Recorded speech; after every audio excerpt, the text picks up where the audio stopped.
अस्सलामुअलैकुम बच्चों।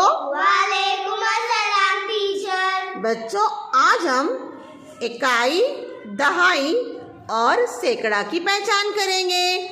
तो चलो ये सरगर्मी शुरू करते हैं। जी हाँ टीचर। अलमास, इनमें कुछ कौड़ियाँ रखो आप।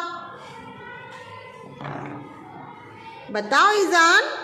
4 दहाई 4 इकाई 44। Very good. अब बोलो बेटा रकम। 344। शाबाश। अलमास, अब कौड़ियाँ बदल दो। अब बोलो बेटा। 6 दहाई 5 इकाई 65। Very good. अब बोलो बेटा रकम। 565। Very good. शाबाश। शुक्रिया।